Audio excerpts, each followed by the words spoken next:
السلام عليكم ورحمة الله وبركاته. إن الحمد لله نحمده ونستعينه ونستغفره ونعوذ بالله من شرور أنفسنا ومن سيئات أعمالنا. من يهده الله فلا مضل له ومن يضلل فلا هادي له. أشهد أن لا إله إلا الله وحده لا شريك له وأشهد أن محمدا عبده ورسوله. Kita sampai bab al-libasul ladzi yuzhiru zuhda, pakaian yang menunjukkan bahwa orang tersebut zuhud. Baik apa tidak baik? Baik apa tidak baik? Iya, tidak baik. Pakaian yang dengan pakaian itu menunjukkan bahwa dia orang soleh. Baik apa tidak baik? Tidak baik. Pakaian yang menunjukkan bahwa dengan pakaian itu menunjukkan orang tersebut berilmu. Baik apa tidak? Tidak baik. Jadi fungsi pakaian itu cuma satu, menutup aurat, tentu dengan sifat supaya tidak menimbulkan perhatian. Jadi tidak ada dalam Islam pakaian menunjukkan identitas. Ya. Ini pakaian orang yang taat, ini pakaian orang yang berilmu, ini pakaian orang soleh. Tidak ada. Kalau ada berarti bid'ah. Seperti sebagian saudara-saudara kita beranggapan bahwa gamis tertentu, jubah tertentu, pakaian tertentu menunjukkan bahwa dia hebat, soleh, taat, berilmu, dan seterusnya. Waktu itu kita bahas bahwa hanya Islam, hanya agama Islam yang tidak memiliki pakaian khusus. Hampir semua agama punya. Pembesar Hindu pakaiannya begini, pembesar Buddha pakaiannya begini, pembesar Yahudi, pembesar Nasrani pakaiannya begini. Nah, yang tidak punya hanya Islam. Islam tidak memiliki pakaian khusus. Berarti pakaian Rasulullah dengan pakaian Bilal sama. Pakaian Rasulullah dengan pakaian Mugis sama, menutup aurat dan tidak syuhrah.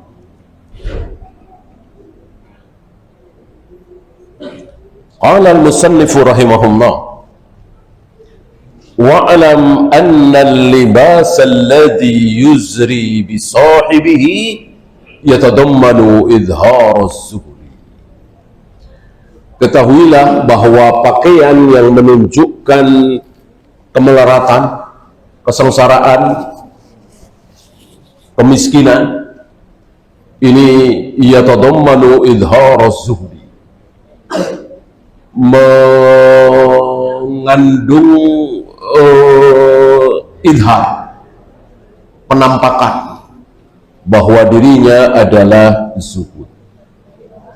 Wa idhar al-faqri, menunjukkan bahwa dia orang fakir.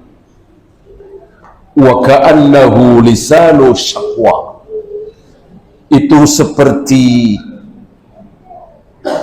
dia mengadu, mengeluh, tapi tidak bersuara, tapi mengeluh. Ya. Dia ingin memberitahukan kepada orang-orang bahwa dia miskin, dia butuh bantuan, dia harus ditolong, dia terlilit hutang, dalam Islam tercela. Mengadulah hanya kepada Allah, jangan mengadu kepada manusia walaupun tidak pakai ucapan, hanya dengan penampilan. Jangan.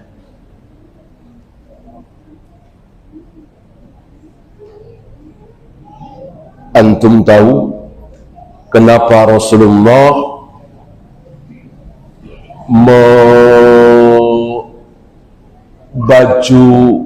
baju besi beliau tergade di tangan orang Yahudi?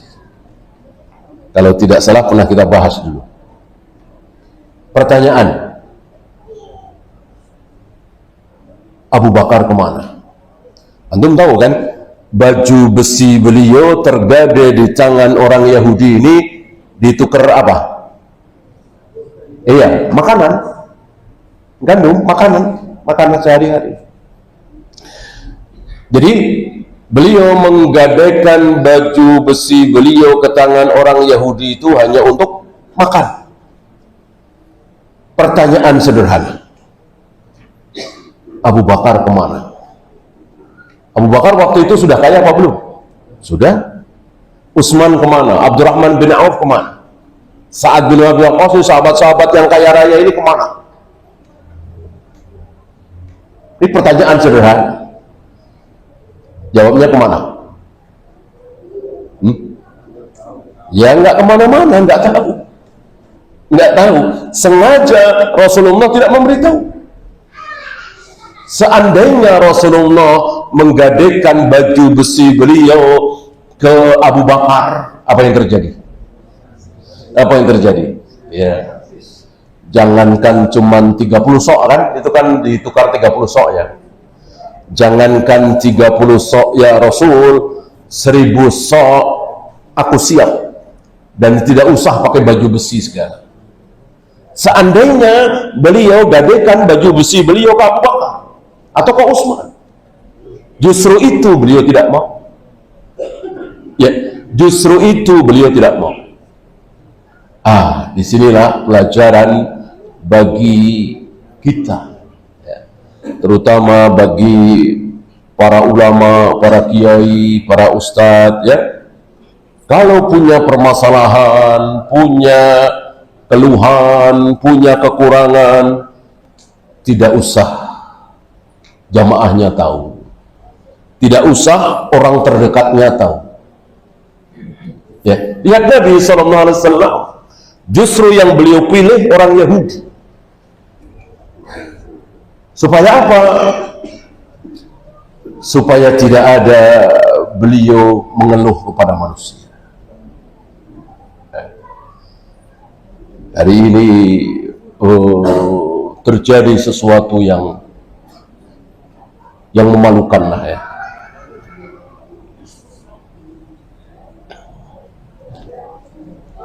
Rasulullah menjaga diri. Beliau tidak mau mengeluh.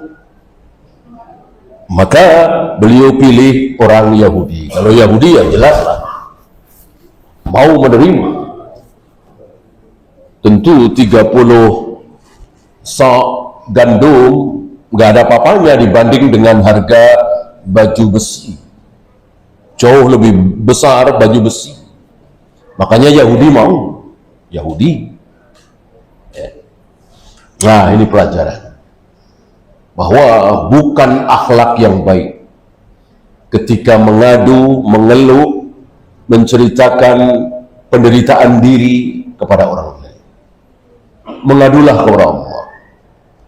Adapun kepada Allah, semakin kita banyak mengadu, semakin baik, semakin senang Allah. Bentar-bentar mengadu, ya Allah begini, ya Allah, Allah senang. Justru kalau mengadu kepada manusia, Allah tidak suka. Kenapa engkau tidak mengadu saja kepadaku, yang maha kaya, yang maha bisa, yang maha berkuasa, yang maha memberi? Sementara berapa banyak kita mengadu kepada manusia ya paling dapat simpati. Kadang juga malah disalahi. Ya. Maka alangkah baiknya tidak usah kita mengadu.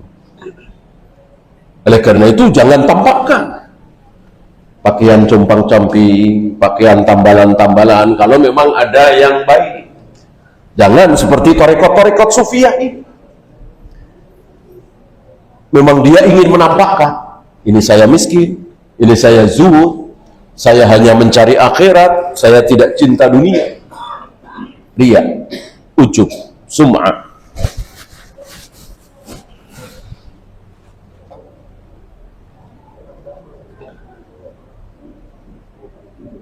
Wa yujibu ihtiqaral labis, dan ini menyebabkan kehinaan bagi orang yang memakai pakaian tersebut.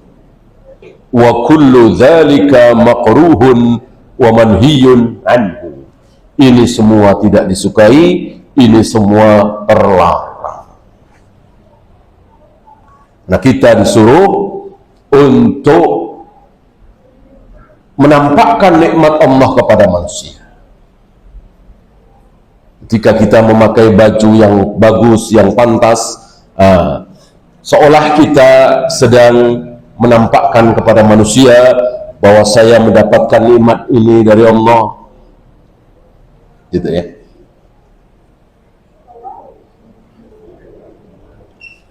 Kemudian ada riwayat dari Malik bin Nadlah. Malik bin Nadlah, seorang sahabat. Ataitu Rasulullah sallallahu alaihi wasallam wa ana qashiful hay'ah. Aku pernah datang menjumpai Rasulullah sallallahu alaihi wasallam dalam keadaan penampilan yang buruk, mungkin compang-camping, lusuh. Faqal, lalu Nabi bertanya, hal laka malun, apakah engkau punya harta? Aku menjawab, na'am, ya, aku punya harta ya Rasul. Min ayyil mal, harta apa yang engkau punya? Aku jawab, Malik bin Nadlah menjawab, min kullil mal, dari berbagai macam harta. Qad atani Allahu azza wa jal minal ibil wal khail wal raqiq wal ghanam. Luar biasa nih, kaya raya ini.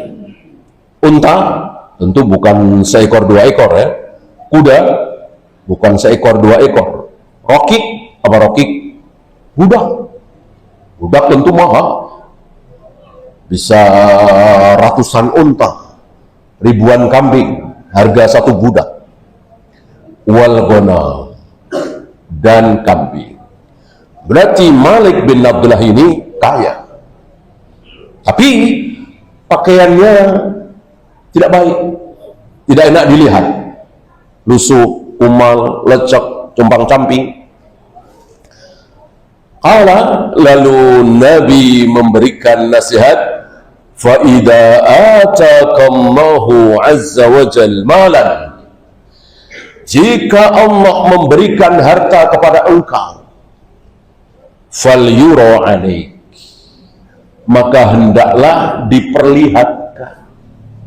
Engkau tidak memperlihatkan, justru engkau memperlihatkan bahwa engkau tidak punya harta, engkau miskin, engkau tidak diberi rezeki banyak oleh Allah, seolah mendustakan.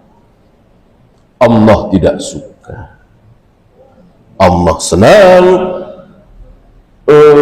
nikmat yang Allah berikan kepada kita itu terlihat, ada bekasnya. Sebagaimana kita senang ketika kita memberikan misalnya baju kepada teman kita, lalu dipakai, sering dipakai, tentu kita senang.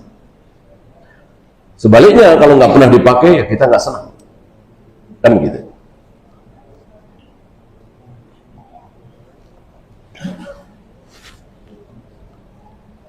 Kemudian tajwidul libas, memperbaiki, memperindah pakaian. Mungkin ada yang mengatakan tajwidul libasi hawan lin nafsi. Memperindah pakaian itu sekedar mengikuti hawa nafsu. Ya, secara hawa nafsu keinginan, iya kan? Kalau disuruh milih pakaian murah dengan pakaian mahal, tentu kita pilih yang mahal. Pakaian yang biasa-biasa saja dengan pakaian yang bagus, yang indah, tentu kita pilih yang bagus, yang indah. Sesuai hawa nafsu, keinginan. Wa qad umirna bimu'ahadatiha. Sedangkan kita dilarang untuk mengekang. Kita disuruh untuk mengekang, ya. Tidak disuruh melampiaskan hawa nafsu. Wa tazayyunun lil khalqi, dan itu merupakan tazayyun, menghias diri di hadapan makhluk. Wa qad umirna an takuna af'aluna lillah. Sedangkan kita diperintahkan oleh Allah bahwa perbuatan-perbuatan kita ini karena Allah, la lil khalqi, bukan karena makhluk. Jadi ada kritikan nih, kalau bajunya bagus, kendaraannya bagus, rumahnya bagus, berarti kita melakukan untuk manusia. Padahal kan kita disuruh berbuat karena Allah, bukan karena manusia. Fal jawab, dijawab oleh beliau, annahu laisa kullu ma tahwahu nafsu yudammu. Ketahuilah bahwa tidak mentang-mentang melampiaskan hawa nafsu tercela. Apakah ketika kita menggauli istri kita tidak melampiaskan hawa nafsu? Tentu melampiaskan. Apakah tercela? Tidak. Bahkan bermakna sedekah. Wa fi bud'i imra'atikum sedekah. Menjima istrimu bermakna sedekah, berarti berpahala. Maka tidak bisa disimpulkan, oh ini melampiaskan hawa nafsu tercela. Enggak. Ada yang tercela, ada yang tidak. Bahkan ada yang terpuji. Gitu ya. Dan kita lihat Nabi makan, minum sesuai dengan nafsu beliau. Para sahabat mengatakan, ketika disuguhkan kepada Nabi satu makanan yang beliau sukai, beliau makan. Kalau disuguhkan kepada Nabi makanan yang beliau tidak sukai, beliau nggak makan. Beliau nggak memaksakan diri harus makan, enggak. Beliau suka, beliau makan. Beliau nggak suka, beliau nggak makan. Walaupun tidak mencela. Mentang-mentang beliau nggak suka, terus beliau mencela. Kalau kita kan sering begitu ya. Karena kita nggak suka, kita cela makanan itu. Dan Nabi tidak. Ketika tidak suka, ditinggalkan. Tidak dicela. Yang beliau suka, beliau makan. Maka para sahabat hafal kesukaan beliau. Di antaranya paha kambing. Sahabat hafal kesukaan beliau. Kenapa? Karena beliau makan dengan selera. Tidak yang penting makanan. Ya. Yang beliau suka beliau makan, yang beliau tidak suka beliau tidak makan. Walaupun halal. Wala kullu tazayyuni linnas yukrahu. Dan tidak mentang-mentang berhias untuk manusia lalu makruh, dibenci, tidak disukai. Enggak.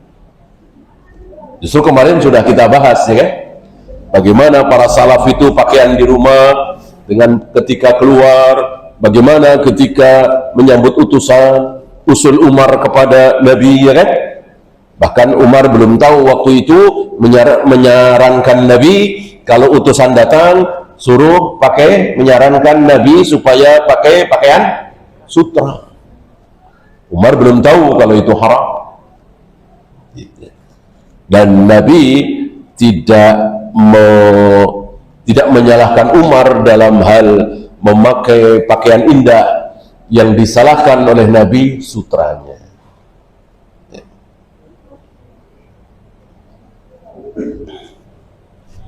Wa innama yunha an dzalika idza kana syar'u qad nuhiya an qad naha anhu.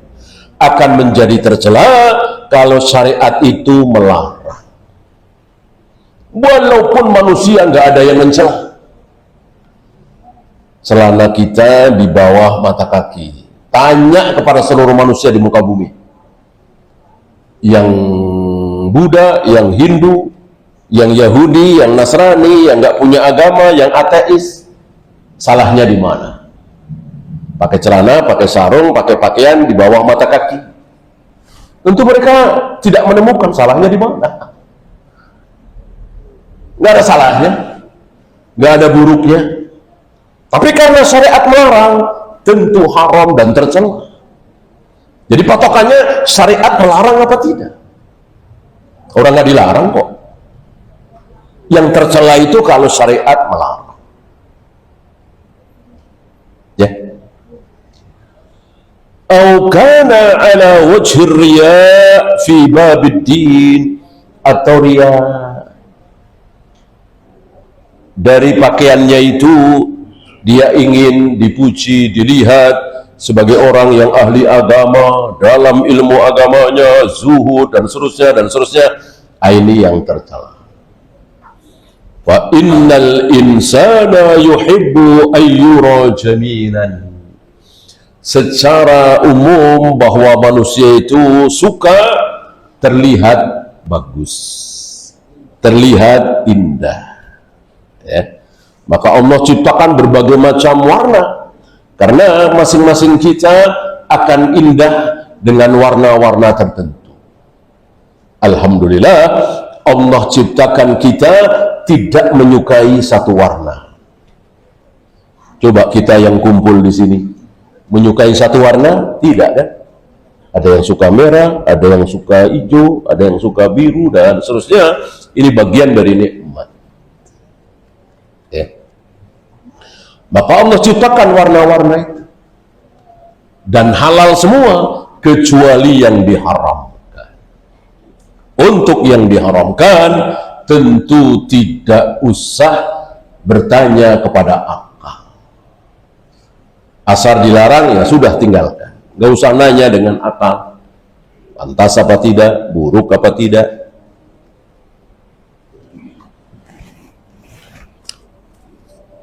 Wadzalika hadzun nafsi wala yulamu fi. Ini sekali lagi tidak tercela. Walihada yusarrihu sya'rahu.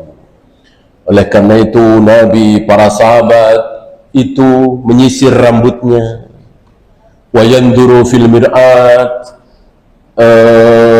apa itu? Bercermin. Rasul dan para sahabat bercermin dengan cermin yang ada waktu itu, ya. Wa yusawwi imamatahu, membetulkan imamahnya, surbannya. Mungkin miring, dibetulkan. Ini hal yang biasa, tidak tercela. Wa yalbasu bitanata thawbil khashan ila dakhil. Mereka kadang-kadang memakai pakaian yang usang, yang buruk, yang kurang baik di dalam, pakaian dalam. Ya. Wa dhuharatahul hasanata ila kharij. Sementara kalau keluar, pakaian luar itu bagus. Kan terlihat. Yang terlihat tentu pakaian luar. Wa laisa fi syai'in min hadza ma yukrahu wa la yudham. Ini semua tidak tercela, ini semua tidak haram. Ya, yang tercela tadi pakaian isbal, potong jenggot, ya, menghabisi kumis, atau tidak mencukur kumis sama sekali. Imam Malik mengatakan bid'ah, ya. Menghabisi kumis atau tidak memotong kumis sama sekali sampai tebal, ini pun salah. Fa in qila fama an Sari As-Saqati. Ini seperti ucapan Sari As-Saqati kemarin. Beliau kan bawakan ucapan seorang alim, Sari As-Saqati. Lau ahsastu bi insanin yadkhulu alayya, ketika aku tahu bahwa ada orang yang masuk menemuiku, faqultu kadza bilihyati wa amarra yadahu ala lihyati, kemudian aku memegang jenggotku, merapikan jenggotku, ka'annahu yuridu ayusawwiyaha min ajli dukhulid dakhil alaih, karena ada yang masuk gitu, lalu melakukan sesuatu. La khasyitu ayyu'adzibani Allah, aku khawatir, aku takut jangan-jangan karena ini Allah akan mengazab aku binar, di neraka gitu. Nah, ini gimana nih ucapan beliau? Jadi merapikan jenggot, melakukan sesuatu karena ada orang yang mau datang. Aku khawatir dengan ini Allah akan mengazab aku di neraka. Gimana nih?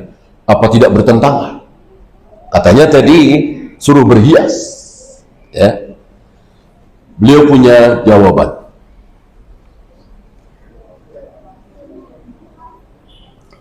Sebetulnya jawabannya ya mudah ya.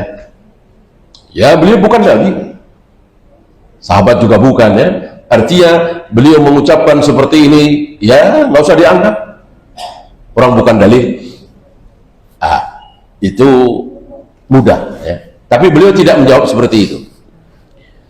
Beliau menjawab, ini karena terdorong oleh husnudzon para seorang ulama. Karena kita disunahkan husnudzon. Dan ada jalan ya, kecuali nggak ada jalan, nyari-nyari ya. Ini ada jalan. Karena kita lebih baik husnudzon kepada orang yang berilmu daripada suudzon. Beliau husnudzon. Beliau mengatakan anna hadza mahmulun minhu. Cuman beliau mengatakan ihtimal, ada kemungkinan ya. Ala annahu kana yaksidu bidzalika riya. Jadi yang dimaksud oleh beliau kemungkinan adalah riya. Jadi terdorong oleh riya. Kan kita sering begitu ya. Ada di antara kita yang begitu ya. Tadinya ya biasa saja gitu. Ketika tahu bahwa bacaan Al-Quran kita ini sedang ada yang mendengarkan, kita perbagus. Sholat kita ini sedang ada yang melihat, kita perlama. Sedekah kita ini sedang ada yang melihat, kita tambah. Nah, ini jelas riya. Ya. Nah, maksud beliau begitu. Ya. Kalau aku melakukan itu semua karena riya, tentu aku khawatir Allah akan mengazab aku di neraka gara-gara perbuatanku tadi. Jadi karena riya, karena ingin dipuji. Adapun sekedar ingin menghormati, memuliakan, kan dia tamu, mosok aku temui dengan pakai kaos oblong misalnya, ya tentu akan lebih baik saya pakai baju yang rapi, gitu. Tentu ini baiknya. Jangan samakan antara memuliakan tamu, memuliakan saudara, memuliakan orang tua, mertua dengan riya. Jadi, ya, Walaupun tipis, tapi tetap ada bedanya. Orang yang berilmu, insya Allah bisa membedakan.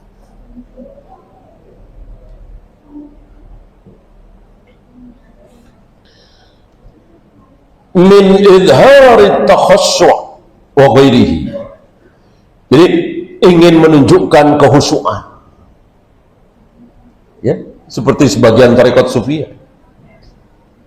Ketika nggak ada orang, ya biasa aja, nyender begini begitu. Begitu banyak orang, dilihat orang, dia nunduk, dia pegang tasbih, ya, dia qomat kamit, kan juga begitu tuh. Nah itu dia, yang seperti itu yang tercela. Bukan ada orang kemudian kita berhias dalam rangka menghormati orang yang datang, bukan. Kalau itu insya Allah tidak. Ini ada orang kemudian nunduk, langsung cari tasbih dia, langsung qomat kami, seperti itu yang tercela. Fa amma idza qasada tahsina suratihi, adapun dia bermaksud memperbagus penampilannya, li'alla yara minhu ma la yustahsanu, agar dia terlihat indah, terlihat bagus, fa inna dzalika ghairu madhmumin, ini tidak tercela. Wa man i'taqadahu madhmuman, barang siapa yang meyakini bahwa ini tercela, fama arafa riya wala fahimal madhmum, berarti dia nggak tahu riya itu apa, tercela itu apa. Berarti dia nggak tahu riya itu apa. Ya, mirip-mirip dengan orang yang menuduh Syekh Albani irja. Syekh Albani itu murji'ah, kan ada tuh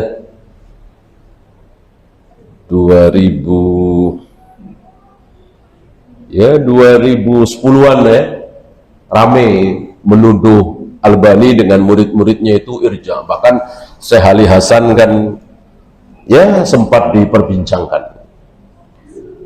Nah, ini dijawab oleh para ulama. Orang yang menuduh Syekh Albani itu murji'ah, ada dua kemungkinan.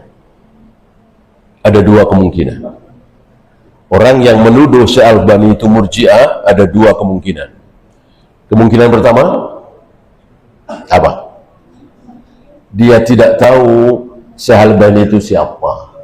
Tahunya cuma nama, Albani. Ya.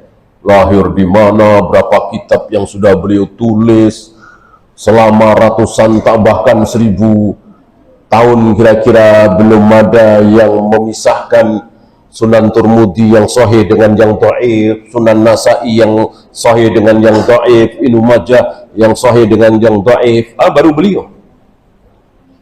Dia nggak tahu Syekh Albani itu siapa, dia nggak tahu. Ini kemungkinan pertama. Kemungkinan kedua, apa? Dia nggak tahu murji'ah itu apa. Ya namanya nggak tahu, asal ngomong. Syekh Albani murji'ah. Hari ini kan begitu. Ikut-ikutan aja.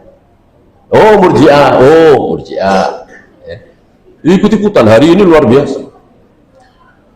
Maka hati-hati ya, jangan sampai kita menjadi orang pertama mengucapkan sebuah kebohongan lalu diikuti oleh 10 orang, 100 orang, 1000 orang, 1.000.000 orang, jangan sampai. Bahkan ikut-ikutan juga jangan. Yang paling dahsyat ancamannya yang pertama kali.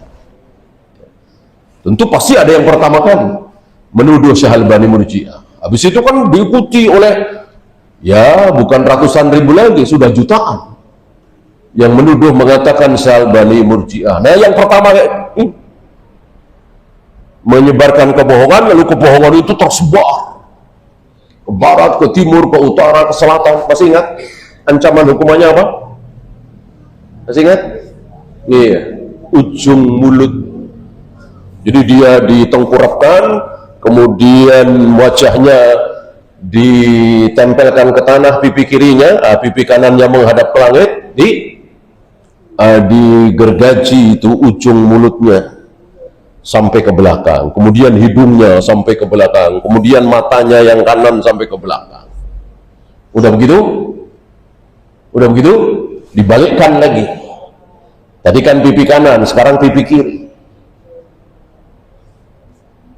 Ujung mulut yang kiri digergaji sampai belakang, hidungnya sampai belakang, ujung mata kiri sampai belakang.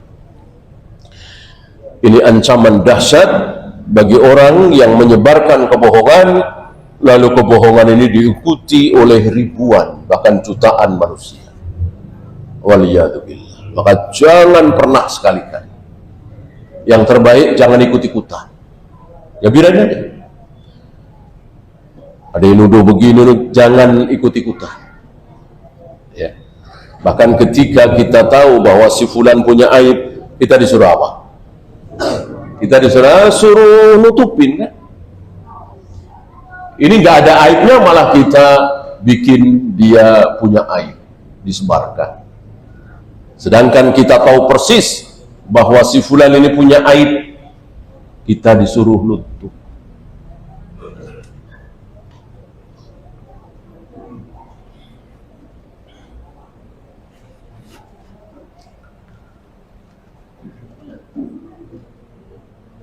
Kemudian beliau membawakan riwayat Ibnu Mas'ud yang meriwayatkan sabda Nabi alaihi salatu wassalam, la yadkhulul jannata, tidak akan masuk surga. Itu ancaman berat sekali. Tidak akan masuk surga. Siapa? Man kana fi qalbihi mithqalu dzarratin min kibrin. Orang yang di dalam hatinya ada kibar. Apa kibar? Sombong. Walaupun misqalu dzarratin, sebesar zarrah. Kesombongannya itu sebesar zarrah, kecil sekali, debu mungkin. Tapi itu sombong, ancamannya dahsyat sekali, tidak masuk surga. Faqala rajul, ada seorang laki-laki yang mungkin takut mendengarkan sabda Nabi ini, lalu mengatakan, inna ahadana yuhibbu ayyakuna thawbuhu hasanan wa na'luhu hasanatan. Ya Rasul, banyak di antara kami yang menyukai pakaian bagus, sendal bagus, sepatu bagus. Apa ini sombong? Barangkali si rajul ini beranggapan bahwa sendal bagus, pakaian bagus itu sombong. Dijawab oleh Nabi, innallaha jamilun. Allah itu jamil. Apa jamil? Indah. Allah itu indah. Nanti kita kaum muslimin akan takjub luar biasa melihat keindahan wajah Allah. Tidak ada yang seindah wajah Allah. Indah sekali. Kita akan menyaksikan nanti dengan penuh rasa takjub. Saking indahnya. Yuhibbul jamal, dan Allah menyukai keindahan. Berarti bajunya indah, pakaiannya indah, sendalnya indah. Tidak sombong. Tidak sombong. Sombong apa? Batrul haq, menolak al-haq, itu yang sombong. Al-haq apa?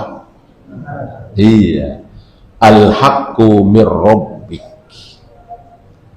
Segala yang datang dari Allah itu al-haq.